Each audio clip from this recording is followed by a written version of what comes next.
expecting. New Zealand, and it was a bad day in the office. Despite the heavy loss, there was a realisation that we could end up third in the World Cup. This challenge for the third place in the world. Cleverer in the middle. What a handoff. We've got this one opportunity. Superbly kicked. He has done it. That game had given us so much confidence. If we keep this group together, it's going to take a really good side to beat us. So when we came back, thought, oh, we done third, that's fine. Get off the bus and back home. Get a job, get into the work next day. All the talk when they came home was, would Jonathan Davies and John Devereux be going to rugby league? So you didn't know anything about these reports or offers from rugby league clubs? No. Everyone would say, you're ready-made for rugby league. Since I left college, I'm looking for a job.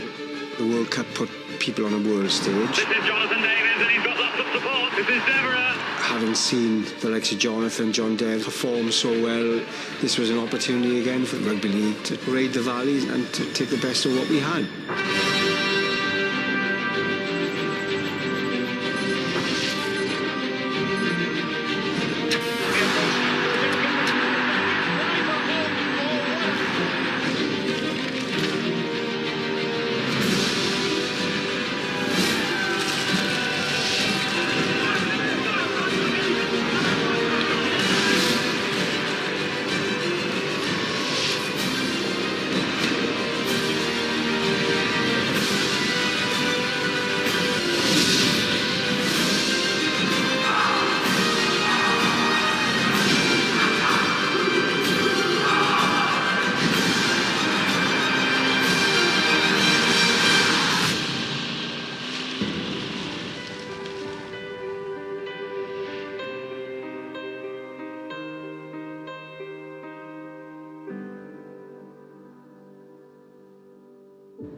If you can't get excited to play rugby here, you just can't get excited to play rugby. You can feel the atmosphere. I know, I'm in awe.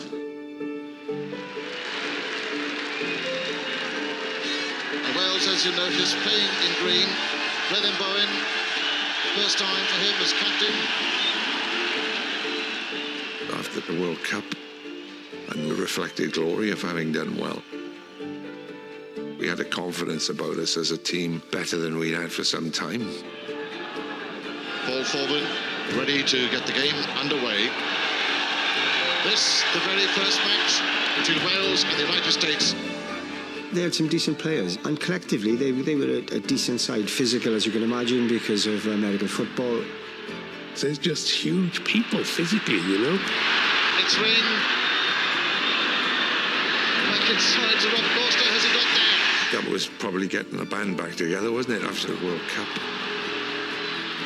We genuinely went out there to try things. Inside the ring to Richie Collins to the outside half, Brendan Bowen, a captain's try.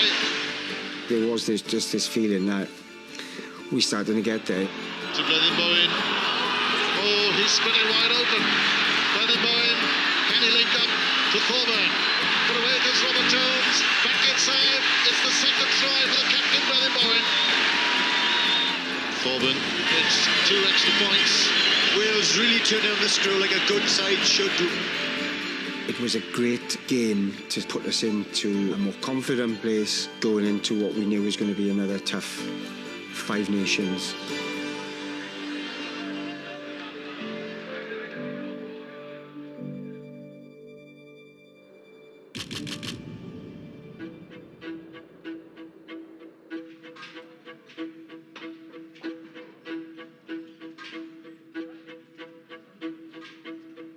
Injury, it does bring you down. You didn't have your own personal physio, you didn't have your kind of fitness guru. We're amateurs, you had to do it all yourself. Jonathan, hello, and how are you? Not too bad, pretty cold at the moment. How long do you think it'll be before you're back in peak fitness? I think the pressure is It's something I'd never experienced before. You went on record after the World Cup describing your contribution as disappointing. You haven't yet had a chance to put that right. Does that mean you're concerned about the immediate future? Let's not forget, he was still only about 23, 24. And he's the type of character that wants to take as many opportunities as he possibly can. Hello, welcome to A Question of Sport. Ian's double act tonight, Jonathan Davis. When you come from a small little village and you're thrust into the limelight, and all of a sudden you're on television shows and you're meeting people and you get invited to this, there and everywhere, you just lose the track a little bit. Very difficult to say no. He never, ever wants to look back and think, I should have done that. He does it. Sometimes he doesn't think about the consequences. Lost a bit of focus. Yeah, I'm going off the rails a little, and so it was all just bubbling up. And so I make a few mistakes.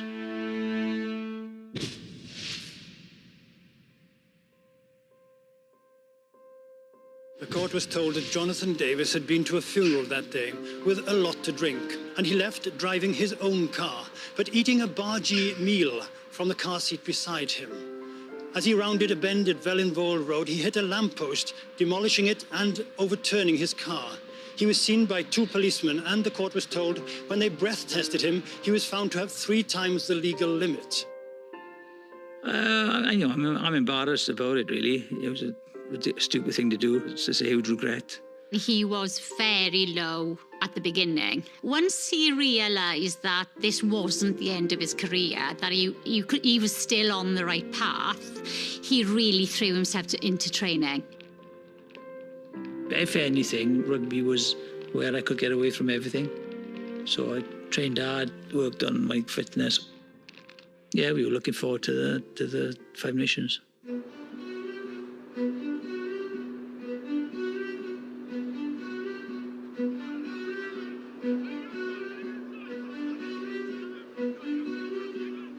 He dropped a huge bombshell in the change rooms when they just named the side, and you're thinking, okay.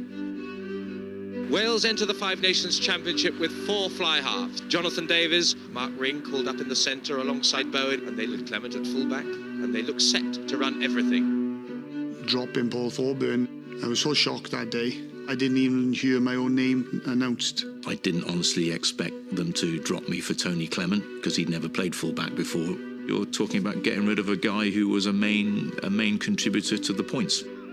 Playing 4-10s, they wanted dangerous players on the field, so we were going to go to England to attack. The game against England gained extra significance through the 80s because of the economic context. By God, it was a terrible decade. The touchstones of our historical identity were disappearing. All of Wales could not escape those broader social changes. Now, some of that can be put down to the policies of Thatcherism. In the southeast of England, it's the height of the Thatcherite yuppie boom. The divide between the 2 nations just seems so stark. And in many ways, that Twickenham HQ rugby fan, that grated even more. The West Car Park at Twickenham was something else. No shortage of money around. You had a very distinct impression that this is a class game and a lot of us are not in their class. I'd never played at Twickenham before. I jumped off the bus and I was the first one into the changing room. And where the boys have a rub down, there's a massive pile of yellow tele-messages, they were called then, in sort of yellow envelopes. And right on the top, there was one saying to the Welsh rugby team. I thought, well, I'm the first one. And so I flicked it open, and I wish I'd kept it. It said, kick holy into the English Spike Milligan.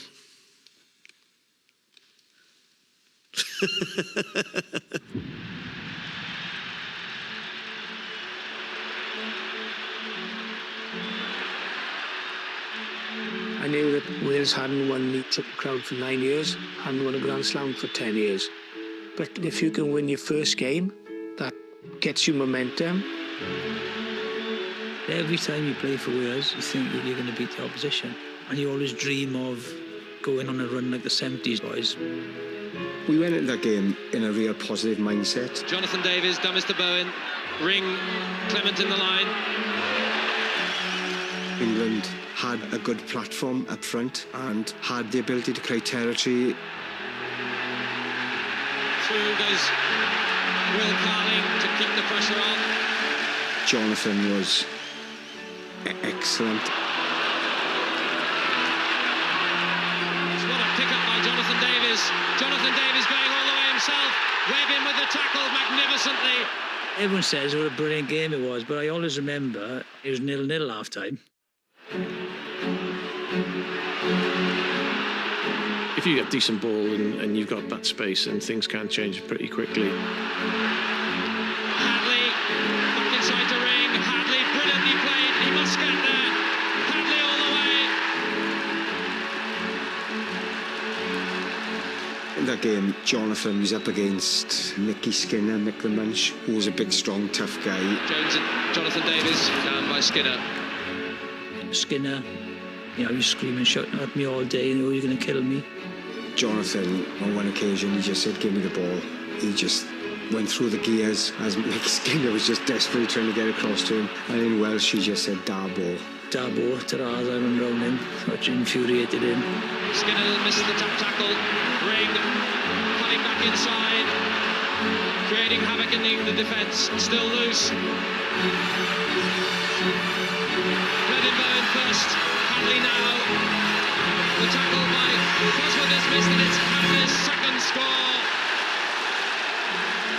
Well, it's great to play for Wales. It's great to score a try for Wales, but to play and score against England, there's no better feeling. Davies. And I dropped a goal just to make sure that we would win that game. So to go to Twickenham and get a result and score 2 lovely tries, give us the impetus to move on.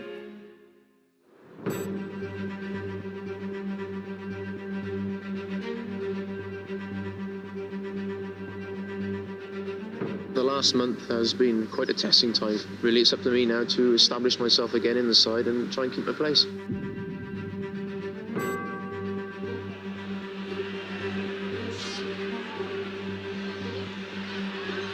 Oh, good reverse pass, Jonathan Davies. There's that acceleration. Very, very quick. Back goes Derek White. The try is scored. So Paul Thorburn broke into the side just to do this kind of job. There was a lot more pressure on me that game because obviously I'd have been brought back in as a frontline goal kicker. It's high enough, but he's pulled it. In the Scotland game, I didn't kick that well at all. Now the pick up by Laidlaw. Laidlaw to Kerr. Kerr to Alan Tate. Alan Tate inside to Duncan. Scotland always came to play. Gavin Hastings. Oh, he's given it a great thump. It's over. We were losing after half-time. Jones has it. Out to Davies. Davies chased by Jeffrey. But Jonathan was playing at a different level. As Robert Jones feeds again, Jonathan Davies, the drop goal once more. Is it wide? The arm is raised, and he's done it again.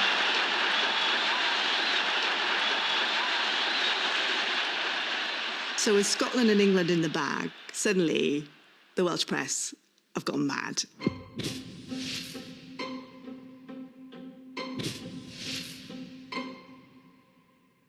Tybed, ydyn ni ar drothwy cyfnod eraidd arall yn hanes rygbi yma yng Nghymru. Gobeithio wir bod ni, a gobeithio gaethon ni selio gyda buddugoliaeth yn erbyn Gwyddelod mewn pythefnos. This Welsh team have been battered through this decade by the media, but suddenly there's a sniff of silverware, and in that fabulous Welsh way, that roller coaster kind of psyche of ours, we're ready for the Triple Crown. Triple Crown, here we come.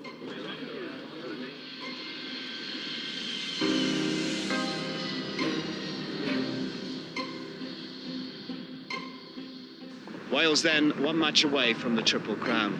This is the 12th time they've come to Ireland in such a position. The Irish Tourist Board say they're in a state of shock with the number of inquiries they're receiving from Welsh fans. Hotels and guest houses within 20 miles of the centre of Dublin are fully booked. I was super nervous. You know what it meant to the people watching it, simple as that. It's the first time since the 70s that we had an opportunity to win something. And Ireland with the wind predominantly behind them in this first half, though it does swirl here. The conditions were dreadful, blowing a gale and raining, but we knew we had to dog it out. Jones goes on the break, is held and turned by Michael Gibson. Ireland in on the wrong side, and the tension breaks out into a nasty punch-up. It was going to be a typical Wales-Ireland, Lansdowne Road, battle of attrition. Crunching tackle, Phillips there. That was great work by Dean, but Wales counter-attack through Jonathan Davies. Ireland would obviously get stuck into us. So it was a difficult game. Robert Jones. Good ball. Thumped down by Robert Jones on the follow-through tackle. 10 metres out in front of the post. Possession for Jonathan Davies. 3 points for Wales. I tried about 6 drop goals that game. I think I'd 1 out of 6 or something. Kieran then from in front of the post.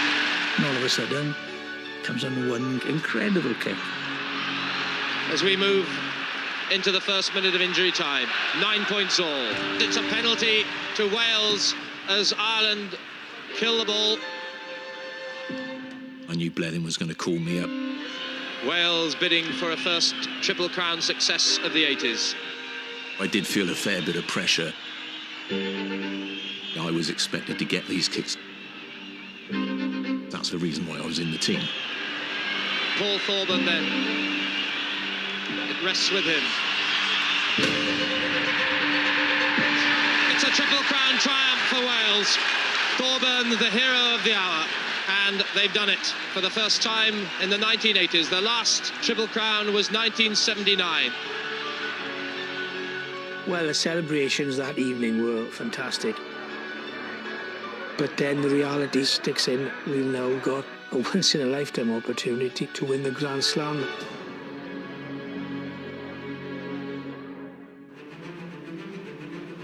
This is one of the most sought-after commodities in Wales at the moment. Have you got a ticket for the game? So many people talking about it in the village. Everywhere you went, the local co-op or the chip shop, everybody was, are you going to the game? Demand has certainly outstripped supply many times over, with tickets being quoted as costing up to £200 from the touts. It was like old times. I mean, Wales had beaten France to win the Slam in '76 at the Arms Park, and they'd repeated it again in '78. The first Grand Slam for 10 years. It was quite a moment. There was a real buzz around. There was hysteria amongst the fans. The support is magnificent, David, and with the crowd feeling very patriotic, sure they're going to come out with all guns firing today. Rugby had been so core to how we defined ourselves through the 70s. The atmosphere was something that I'd never experienced before.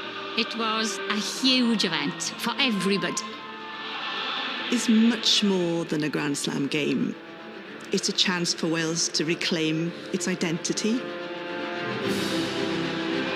The arrival of the Welsh side going for this Grand Slam. Running out on the field, there was this one opportunity that we've got to make everyone happy. It was mad, like, people wanted success. They expect us to win. I thought we could turn them over. Be perfect. All set to go, and with the Grand Slam and the championship to be decided. Right up to Mark Ring. And what a superb return by Mark Ring. What I was most disappointed with was the weather. Rain getting a bit heavier, conditions a bit more tricky. That suited France more than us. And there, these heavyweights... But they got the bigger pack. With a stone-a-man advantage. They're really formidable forwards. They could tough it out, and then they could do a bit of magic as well behind. Sella on the break. A chip ahead by Sella. There's a great race here with Davies. Marvellous bit of covering by the standoff. There were a lot of errors in the game. Moriarty goes. Blanco. Especially when it's wet like that. Oh, it's a lovely ball. Jonathan Davis couldn't hold it first time. There was like a build-up then of frustration. This wasn't the way we'd planned it to be. And Lays, Berbizier, Blanco, chance here, Lescarbura, the try is given. We got behind early, but we felt we were the best team in the tournament. We fancied our backs against anybody. Bowen, chance here, there is an opening if they can hold their passes. Out to Jonathan Davis, Davis to Ring to Ian Evans. Ian Evans taking through, what a race this is with Laziski. Ian Evans, and he's going to score. The try is given, and Wales are back in the hunt. And so Paul Thorburn, the crowd will tell you, it's there. Oh, we've got a real finale in store. A dramatic ending, 10 points to 9 France lead. I make it with just 2 minutes to go. And Wales come back. We were playing with so much confidence.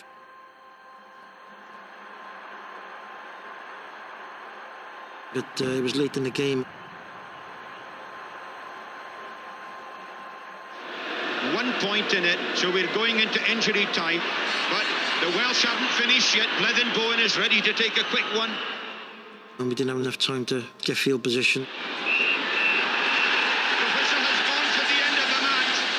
Tremendous feeling of disappointment all round the ground here, as you can well imagine.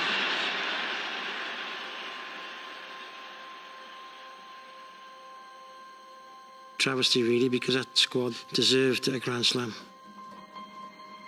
It seems like the moment was going in slow motion. You're just sort of thinking it's all over. It was the most disappointed I'd ever felt after a rugby game. Are you recording? So we didn't get the Grand Slam that we all craved for.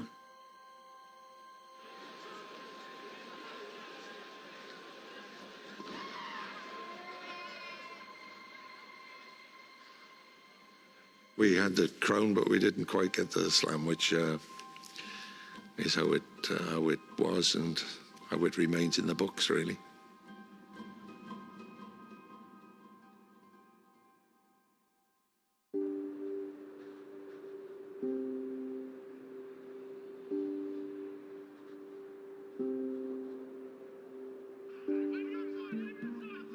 Once you come out of the disappointment, you can reflect on some good performances. We were a team who narrowly lost to a very good French side, and we've got so much more to give.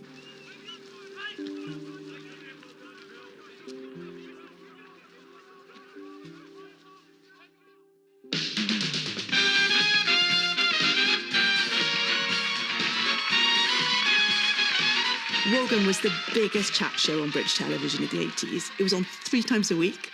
Anybody who was anybody was on that sofa. Welcome, Jonathan Davis. When he walked on, he looked like a child in a suit that was too big for him. We thought he was hysterical, absolutely hysterical in the house. Why would they want you on the show? I mean, who wants to listen to you? Rugby, it seems to me, has become a great deal more dangerous. And you aren't getting a penny for it. I mean, you're risking life and limb, really. I'm on 13 pence a mile travelling expenses. I think the Wogan interview was an example of how Jonathan was smart enough to send signals. And what about rugby league? They get paid an awful lot of money. For the World Cup last year, it was rumoured that you were going to take the money and run. Well, you know, if somebody comes along and offers you a lot of money, you have to sit down and think about it. He had the confidence to say, if Rugby League really want me, they'll have to get their pennies together. It'll be a lot of pennies before I go north. He would have known what he was doing. When I did the interview, I had no intention of going north at that particular time, but you knew that there was the option that they would come.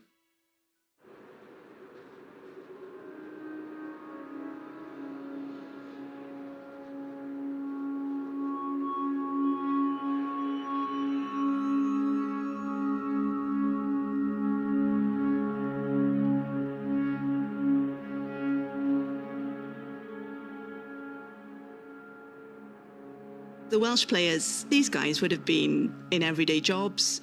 It was business as usual in the mortgage department at the Board of Trade headquarters in Cardiff this morning, Fort Mark Ring. You were playing for nothing when you think. You just did everything a professional did other than get paid for it. Did that guy ring about the joists? I think anybody who represents his country should not be out of pocket. And there's a couple of instances this year where a friend of mine has got to take a bank loan out to go on tour with Wales, which is totally ridiculous. These tours were organised then without much thought for the effect on individual players or even team development. They were just placed into a calendar and Welsh players were told that's where we're going next.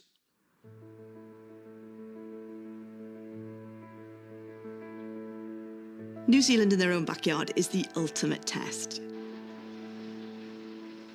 Succeed in New Zealand and your place in history is secure. But did anyone want to go to New Zealand having experienced thrashing in the semi-final from the World Cup? Even the greatest optimist would have been doubting himself. We knew it was going to be tough.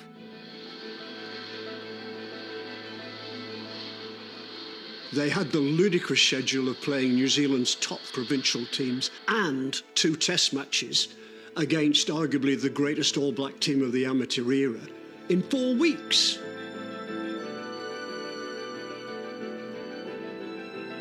New Zealand, they hadn't been beaten since the World Cup. Yeah, it was it was another tough one.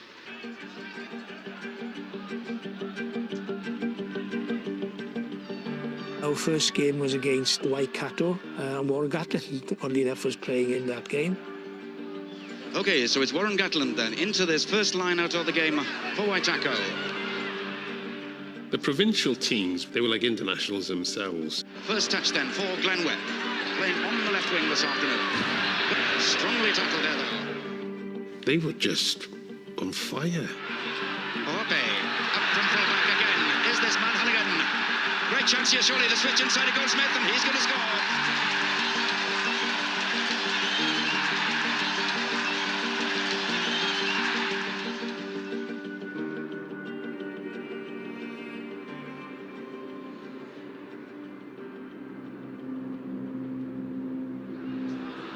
Breaking nicely for Wellington and for Sorensen. In on the burst comes this man, Hickareed. Support from Williams. Surely a try here. The pass inside. Yes, indeed. And it was just all-out attack. They came out to soften us up, there's no question about that. Unfortunately, I broke my arm. I had no choice then but to leave the tour. So good attacking position then as Kaloto once again drives the slip pass inside here to Schuster.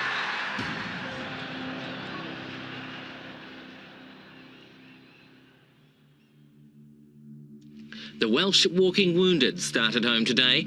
Only halfway through their New Zealand tour, the Welsh are losing 4 key players. Among them, tour captain Bleddyn Bowen, one of their most crippling losses.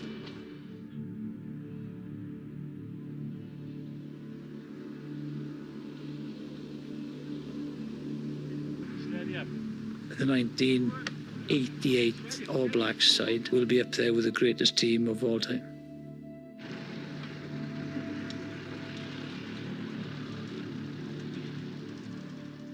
Unfortunately, we had to play against them.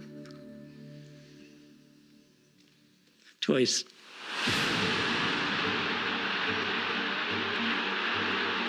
But quite a start, Graham. Quite a start by the All Blacks. New Zealand. As is Button, is he there? The try, yes, is awarded. We played a game that we hadn't seen before. And Deans gets the ball back to Fox, opens it up to Warwick Taylor. On the burst comes Joe Stanley again. Great chance here for Cohen. They had come on even for the World Cup.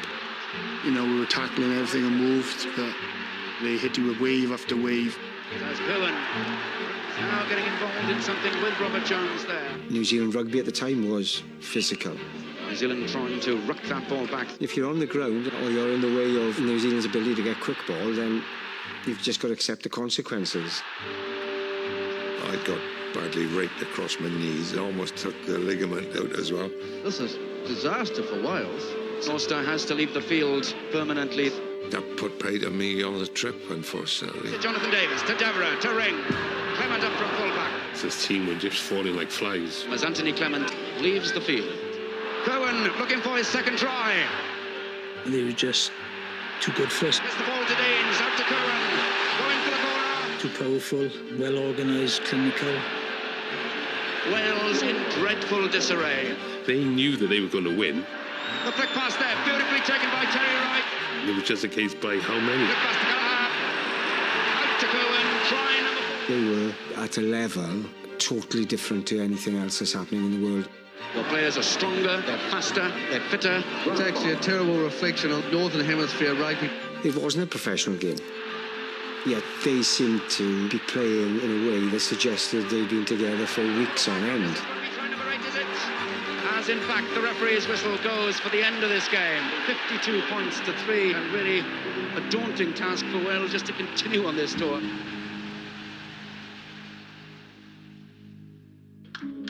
Coming off that field, it was shell-shocked.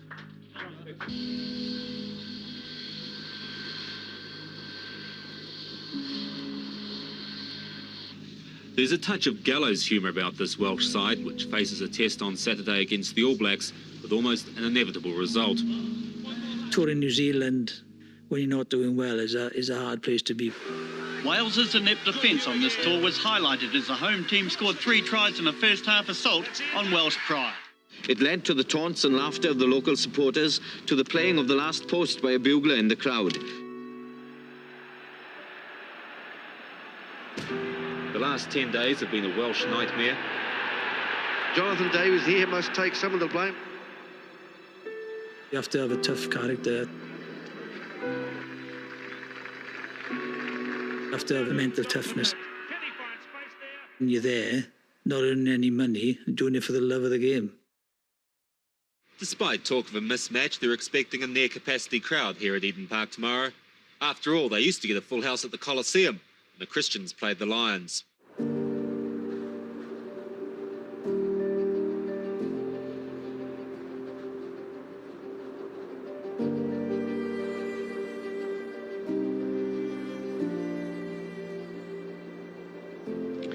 The match at Eden Park offers Wales one last chance now of salvaging some of their pride in the eyes of the New Zealand public.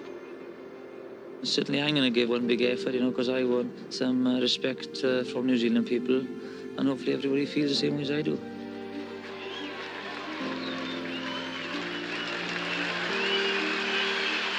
Captain Wales against New Zealand, Eden Park, that's an honour in itself. Not many Welshmen have ever had that. So I'm proud as punch going into it.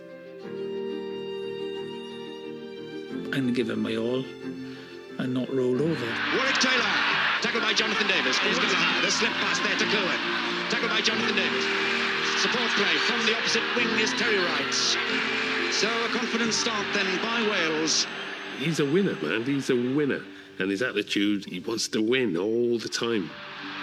Jonathan Davis now then, the long diagonal kick. You've got to try and motivate your players. Davis switches then. Demise back. It's knowing that we're not good enough. It's for the moment firm, but it's back again to Deeds. To Fox. The long pass to Wright. Try number 1 of the game then. Scored by Terry Wright, the Auckland left winger. But the frustration that he had with the team. Through 1 tackle, through 2, support play here to McDowell. He realised it wasn't effort that was going to sort of get us back, and we were beaten. Here surely. Terry Wright gets his second try of the game. Irrespective of what the score was, you just got to roll your sleeves up and hang on in there. And he certainly enjoys his rugby, Jonathan. And despite all the problems in this tour, has grown in stature in many people's minds. As captain, you had to lead from the front, no matter how difficult the circumstances were. So phenomenally sung, so quick. Nigel Davis in the end brings him down, is on driving and the All Blacks. Michael Jones Yeah, I can't remember what the score was. As Young goes down, good play and turn by Wales. But bring in a little trouble, but getting out of it to Jonathan Davis. And then I saw an opportunity, just trailed him on the inside. Back inside, in fact, to Jonathan Davis. Oh, my word! Jonathan Davis going for the posts.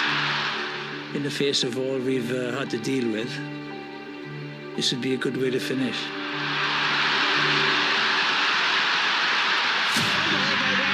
But getting there. So what a marvellous riposte then by the Welsh cabal. And Wales will win themselves a great deal of praise from the local fans for that. The brilliant feeling when he actually crossed. It's like we won the game, to be honest with you. I had huge respect for New Zealand rugby, and I wanted to get out to New Zealand being respected by them. It sounds ludicrous, but of all Jonathan Davis's achievements, I thought his greatest was to be named man of the match at Eden Park, where Wales had lost 54-9. Still, it's another 50-point defeat. 54 points to 9 than the final score, following on 52-3 in the first test and 49-6 in the World Cup last year. It's the toughest tour I've ever been on. Every day was tougher than the one before.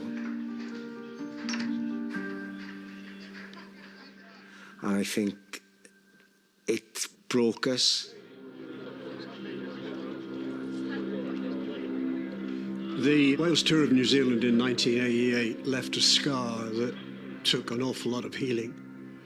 It was doomed from start to finish. If you wanted to demoralise a player who was vulnerable to going to rugby league, you would probably take him the other side of the world to play the best team in the world against players who were virtually professional. And that is what happened. That is what Wales did.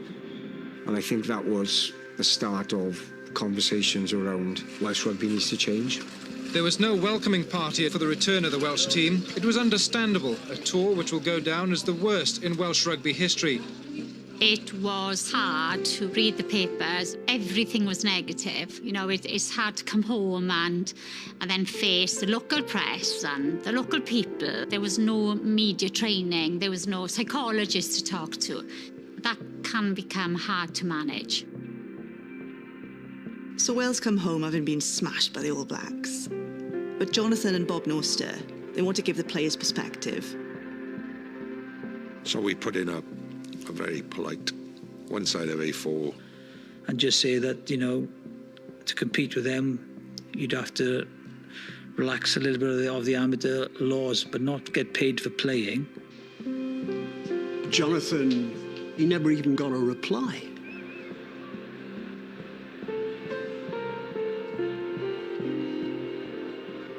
Only a few months earlier, the same two supervised a team that had gone within 1 point of winning a Grand Slam.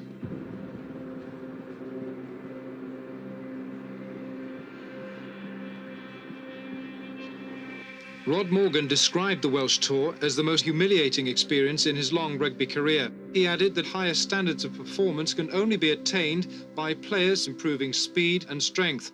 I think that was probably, you know, one of the biggest mistakes that the Welsh Rugby Union made at the time.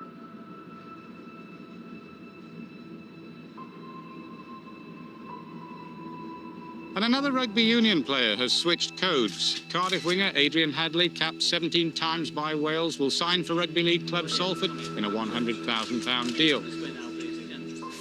Why have you decided to turn professional now? I was a bit disillusioned with the home union setup. Second reason is mainly I wanted a new challenge. This is it, the Rugby League. And thirdly, the money. It was difficult actually playing for Wales and holding down a job. And if somebody comes along and says, I'll give you £100,000, how can you... It's very difficult to turn that down, very difficult.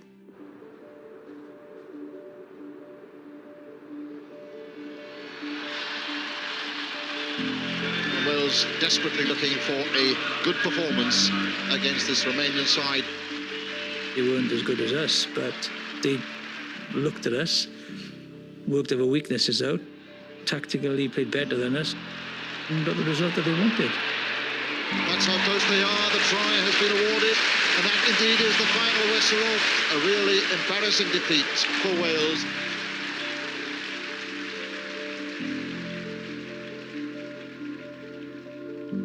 I'm stunned. That's the only word I can drum up. I've never seen such an inept display from a Welsh team at Cardiff and against a sort of novice Romanian team. The shot that Romania sprang on them that day, that sent out eruptions that affected the whole state of the Welsh game. As captain, I took the full brunt of the blame in the press again. The committee men expressed their disappointment as well. Jonathan is really scapegoated, being cold-shouldered by WRU officials, the coaches and talking to him, press have battered him. That was extremely hard for him, and maybe with his energy and the way he views life, he doesn't like to sit in that type of negativity for long. And you start thinking, doubting yourself whether, you're going to get dropped. I mean, and I remember, Bosey, Bladen had been dropped, captain had been left out, and Pomoriati had been left out. When we were growing up, we were just taught that whatever comes your way, you will manage it. My dad would never lose. He would always encourage us, go for the win, otherwise don't bother. And then, out of the blue, phone call comes from Widnes Rugby League, and that's when it all started. So, on the back of maybe a weak moment from the lack of support from, being in the Welsh environment. Jonathan had endured significant tragedy as a teenager. He'd lost his dad.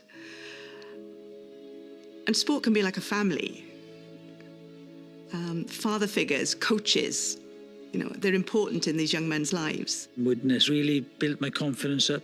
They said that I was the last part of a jigsaw to be a successful side, and they had a really good side. And offering him love, affection, respect, attention. That must have been special. So, with a heavy heart, I signed and I went. The Welsh rugby union captain, Jonathan Davies, has joined the Rugby League champions Widnes. The deal is worth around £250,000 and makes Davies the sport's most highly paid player. We didn't know he was going to sign there and then. That was a little bit of a shock.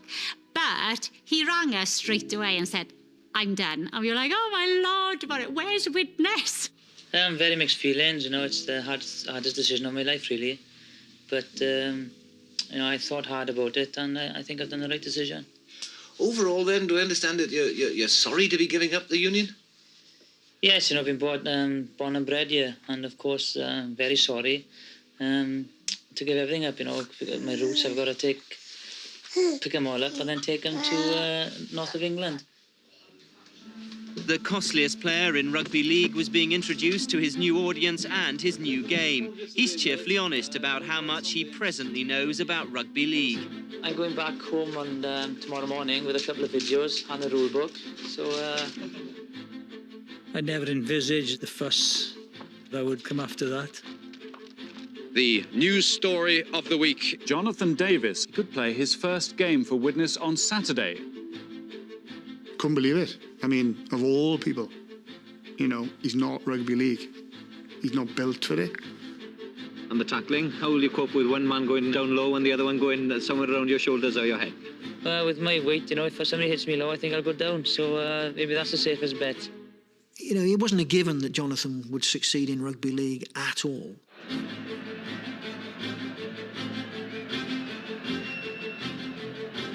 Salford, ironically, they had Adrian Hadley in their lineup.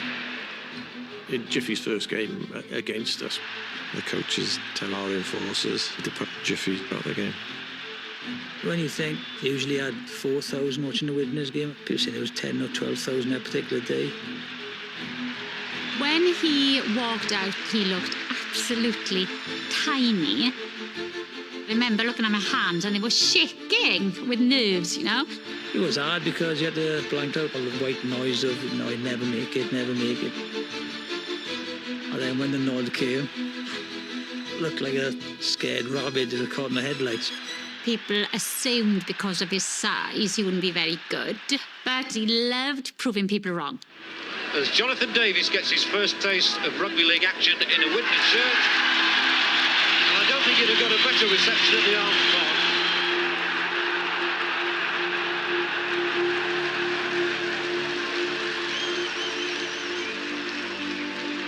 The crowd are really hoping it gets into Davies' hands, and it hasn't long left.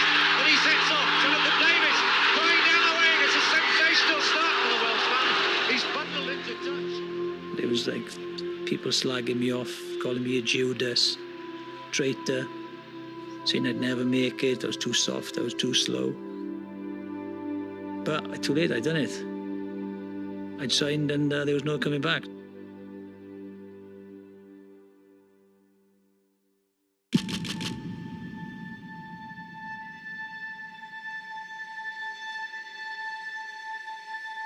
Big news, yet another Welsh rugby international is turning professional.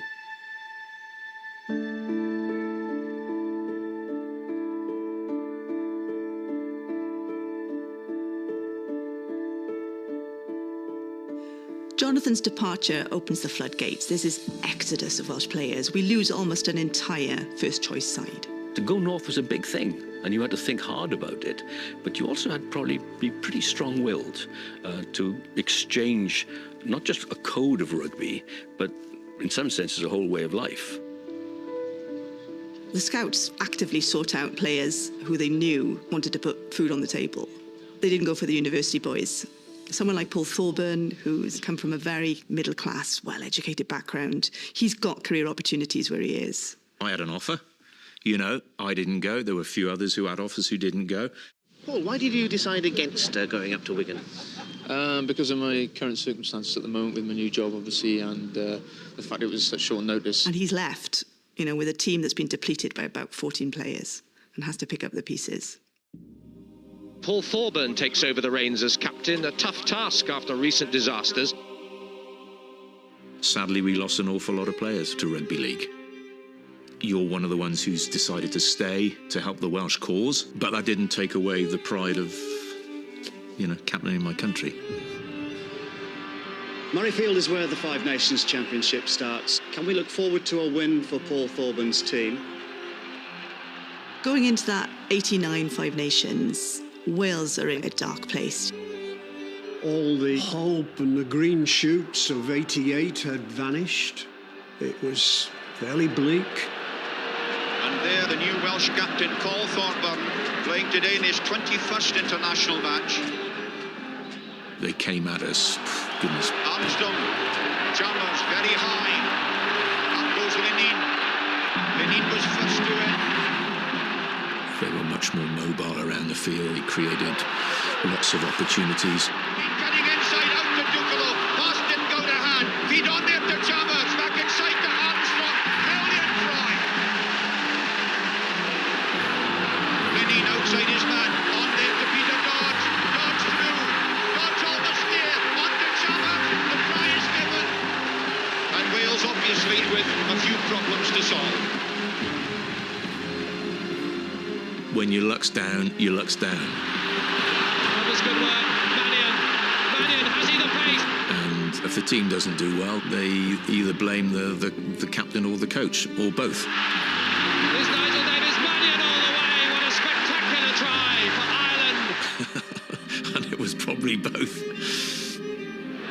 And a disconsolate-looking Paul Thorburn, understandably so, in his first international as captain on his home ground. We've all gone through a journey of ups and downs, so you've got to learn to live with that. France have possession again. Blanco comes to the narrow side. Look at the acceleration. He's got men inside. And it's Berbizier all the way. You try and put on a brave face, but deep down you know you've lost another game. You're playing for your country and the public. They want you to do well, and you can't give that to them. So it's bound to affect everybody, isn't it? I'd like to introduce to you John Devereux on my right, and of course our coach, Doug Lawton, on his right.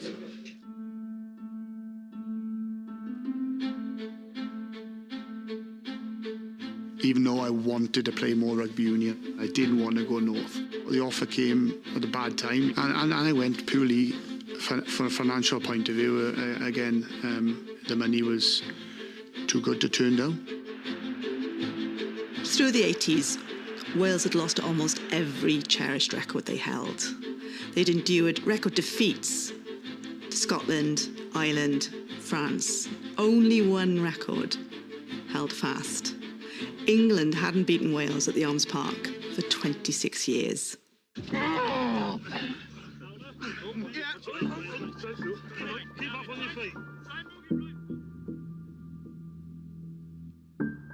England really fancied their chances that year because Wales were at a really low ebb. It was a pretty decent England side.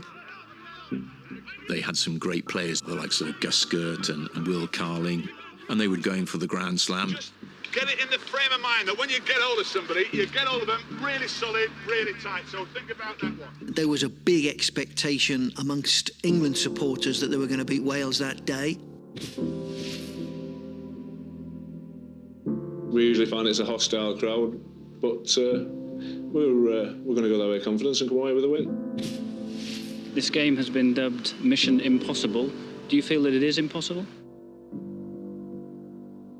There was no question we were underdogs.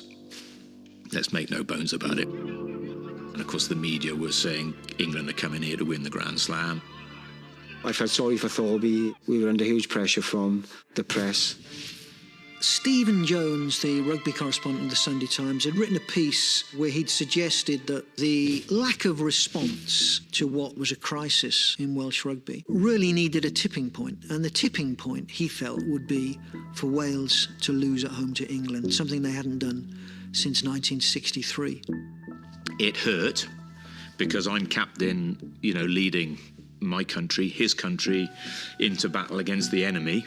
So you feel, well, hang on a minute, I'm putting my neck on the line and I'm trying to help my country and I'm getting criticised.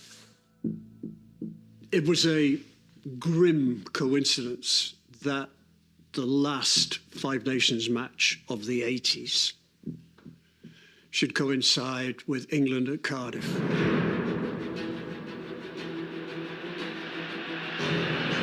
England had not won at the Arms Park since 1963. They hadn't won a championship for 9 years. Those are depressing thoughts for any Englishman, but not today. Will Carling's men arrived at Cardiff for the finale of this year's Five Nations Championship undefeated, whereas Wales have yet to smell success this season. Wales and away. Thorburn starts. Obviously, the game was a tense game. 5 metres. Andrew with a kick. He's slotted. He's got underneath it. England go into the lead. 3 points to 0. So it's going to be more of a dogfight. Lawston, two-handed. Robert Jones to Turner. He'll have a go. He's got the defence. Can he find the support, Turner? What an opportunity then for Paul Thorburn, his 24th cap. Thorburn the boot. Struck it well. The crowd behind says there. And the teams are on level terms at Cardiff Arms Park. Yeah, the emotion, the tension was there all the way through. And all of a sudden, functions. And all of a sudden, might we have a repeat? And Dean Richards and Mike Griffiths really getting tangled there. It wasn't a pretty game at all. It was a knife-edge game, wasn't it? Morris to Andrew. Hoisting the high on Thorburn underneath. Carling goes through very quickly. Thorburn takes beautifully. England hoping to turn around the Welsh captain. England's possession, ball coming through quickly. Andrew under pressure. The drop goal is there. England were playing well, in fairness, and it was a pretty close encounter. Turner. Hoisted the high one. It was to the wire. Underwood once again took that one safely, but it's not a very good pass to John Webb. But this is an opportunity for Wales. As in a streaming through to the Welsh try. The try has been awarded by Paul, the try scorer.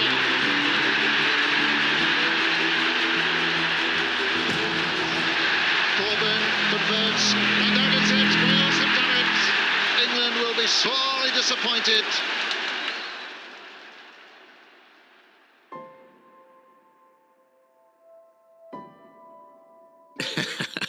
In the moment, I decided to gesticulate to the press box coming off the field. Paul Thorburn looking towards the critics and saying, you wrote us off, but we've done it in the final match. And take that, given what I thought they deserved. And it didn't end there, unfortunately, no. We went into the Angel Hotel, and of course in those days you had a big post-match dinner, probably 500 people. As the winning captain, I get up to speak.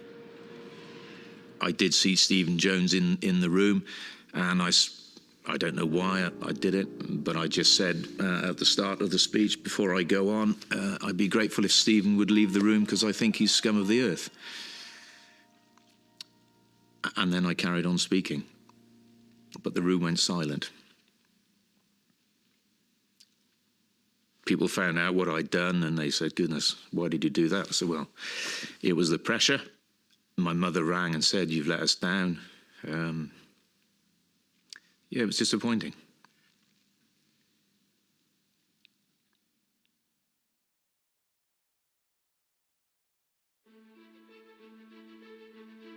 I think it shows just the kind of awful pressure that they were under. And particularly him as captain, you know, with that, so many players have gone to rugby league, and he's left to kind of hold the fort and protect that record that has stood for 26 years. They were turbulent times, but we had to try and keep going. That's the roller coaster of Welsh rugby, I guess. It was probably the hardest point for Welsh rugby in its entire history. There were some dark days, but there were some great days too, and I wouldn't want to swap it. Things happened in the 80s that have shaped the game as it is today. Trouble and strife, from start to finish. I wanted to get the best out of my career, how good I could be. I wanted to achieve an international rugby league cap. And the captainate was a bonus. You dream about these things, don't you? You just dreamt of maybe putting that jersey on, the red jersey. When you get the jersey and put the jersey on, you have to try and leave it in a better place than when you've got it. Playing in the 80s, I just couldn't imagine anything being better than playing for Wales. It's the best feeling in the world.